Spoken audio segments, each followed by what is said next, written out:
When you think of the symbiotes in comics, the characters who probably come to mind are Venom and Carnage. Hell, you probably think of Spider-Man too. Got a deep history with them. But there's another symbiote on the block that's got people pretty excited these days, and its name is Riot. Riot may not have been the most popular symbiote character to exist in the Marvel Universe, but he's quickly becoming one of interest, thanks to the upcoming Sony film Venom, starring Tom Hardy as Eddie Brock, aka Venom. So, who is Riot? And what can we expect from him in the film based off of his appearances in the comics? Well, today we're diving deeper into the character's past with our list of the top 10 Riot surprising facts, some of which may not surprise you if you already knew a few things about Riot. Just saying.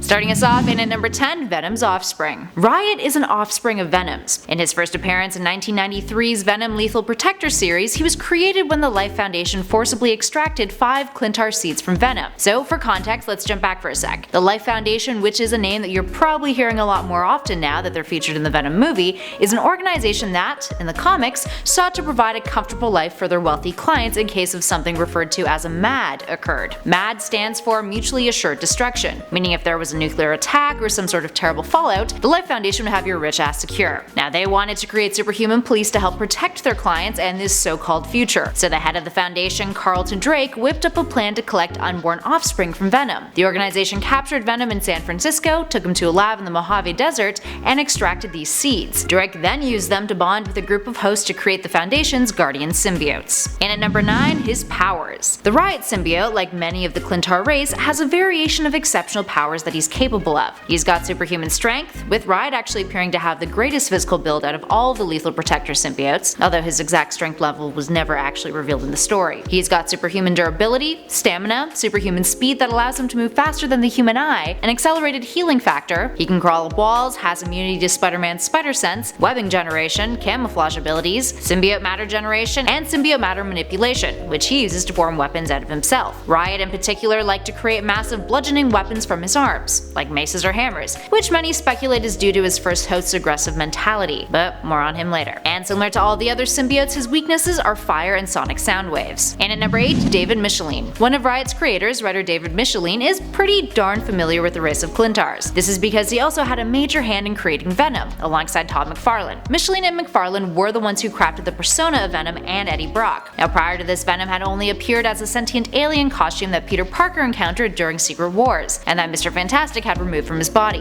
The symbiote would eventually break out from Mr. Fantastic's headquarters and then find Eddie Brock, bonding with him. But back to Riot. When Micheline created him, it was part of that Lethal Protector story arc that we mentioned earlier, with the character first appearing in issue 4 in May of 1993. Micheline is also known for creating Carnage a year prior. He also is responsible for working on many a DC Comics title too, and aside from artist Paul Ryan, is the only comic book creator to contribute to both of the wedding issues of Peter Parker and Mary Jane Watson, and the wedding issue between Superman and Lois Lane. And at number 7, CARLTON. In the Venom film, it's CARLTON who ends up bonding with the Riot symbiote, who goes head to head with Eddie Brock's Venom. But in the comics, that's not the case. Drake in the comics is simply the leader of the Life Foundation, who just happens to have some sort of extensive knowledge of the symbiotes, or at least enough knowledge to recognize that they carry seeds around in them that they can use for reproduction, and that those seeds can't be extracted. His first appearance was in the 1988 issue Amazing Spider-Man number 298, which was also the first appearance of the Life Foundation. And his last appearance was in Spider-Man the Arcanist Project, issue 6 in 1995. The first appearance had Drake hiring costume assassin Chance to steal weapons for him, and he later electrocutes the assassin when he fails to do so. This occurred after Peter had gotten the new black and white costume that would later be revealed to be the sentient alien Venom. This issue also features a mystery man at its end who is looking at a collage of Spider-Man newspaper articles,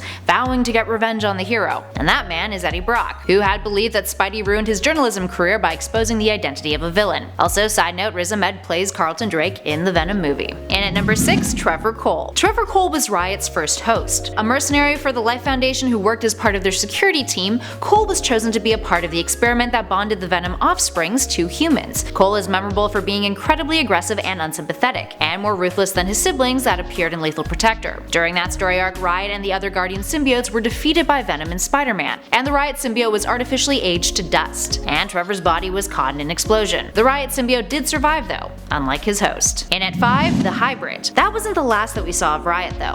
The symbiote would later be contained by Venom along with its sibling symbiotes, symbiotes, and would be sent to the Vault, which is a prison for superhuman criminals with a specific wing to contain extraterrestrial ones. From there, they were sent to a facility in which scientists would conduct painful experiments on them, as seen in Venom the Hunted Issue 1. During Web of Spider-Man Super Special Volume 1, Issue 1, Venom stops a giant Carnage by releasing a cry of pain, which forces the symbiote race to commit mass suicide. We actually discussed this ability on our Venom weaknesses list, which you guys should definitely check out after this video. Anywho, the psychic shriek killed the invading symbiotes, and Riot, experiencing this shriek along with his siblings, minus Scream who at that point was dead, managed to break out and merge into one creature, a hybrid symbiote, calling itself Hybrid, because why not? It merged with a guard at the Vault named Scott Washington. Eventually stopped by Eddie Brock, the US Army would find the remains of the hybrid. Which brings us to our next number. In at number 4, Howard Ogden. In the Carnage USA series, the Army separated Hybrid into the 4 symbiotes that bonded together to create him: Riot, Agony, Lasher, and Phage. Then, the Army bonded them with members of their Mercury team in order to take on Carnage. Petty Officer Howard Ogden was the man who bonded with Riot,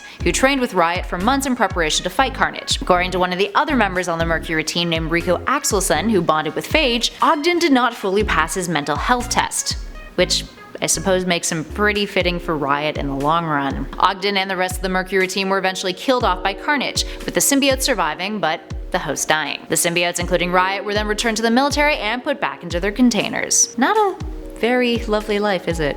Just constantly being stuck in a container. Anywho, at number 3, Deadpool. That wasn't the end of the Mercury team. In Deadpool vs. Carnage, Carnage sought them out, along with Riot and his siblings. Now that all initially seemed like Carnage was going on a random killing spree in Oklahoma with his girlfriend Shriek. That was sort of just a cover for what he was really doing though. Carnage managed to find the team in an underground base above an abandoned town, and killed all of the Mercury team. But thanks to a German Shepherd, named War Dog, Lasher was freed, who then managed to save Riot and the other symbiotes before it was too late. Deadpool then shows up and Carnage cut him up into little pieces. Lasher, Riot, and the other symbiotes found Deadpool that way and decided to bond with him, along with War Dog, which created a Deadpool symbiote hybrid, with Riot clearly possessing his right arm. Deadpool then goes after Carnage, disguises Shriek as himself to be a decoy, and Carnage nearly kills her, which allows for Deadpool to capture him, all in a day's work. Up next at 2, War Dog. Now by the end of Deadpool vs. Carnage, the symbiotes release Deadpool as a host, and the Merc with a mouth gives them to War Dog. That may seem super weird, but War Dog was actually a pretty big part of the Mercury team. He was owned by Chief Petty Officer Marcus Sims,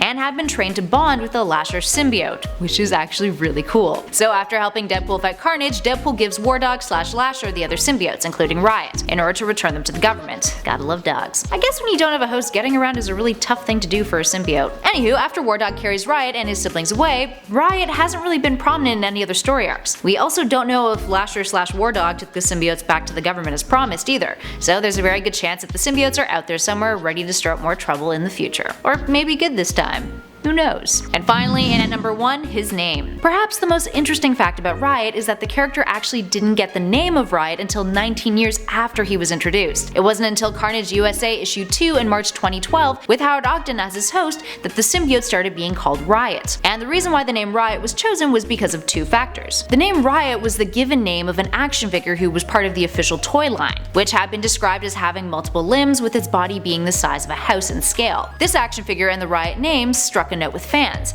who started referring to Trevor Cole's symbiote as Riot. So years later, when Zeb Wells and Clayton Crane were working on the Carnage USA issues, they canonized the name, along with the names of the other symbiotes, Lasher, Agony, and Phage. Alright, there we have it friends. Are you guys excited to see Riot up on the big screen? And were you familiar with the character prior to the announcement that the symbiote will be the big bad in the upcoming Venom movie? Give us a shout in those comments below and let us know. If you dug this video, spread the love and hit that like button. And if you want more videos on the symbiote characters, Venom, or Marvel in general, why not swing on over to our channel Top 10 Nerd and click on that subscribe button. We've also got a nifty little playlist currently flashing on your screen that you may want to check out. Go on, give it a peek. In the meantime though, thanks for watching friends. I'll catch you all in the next video.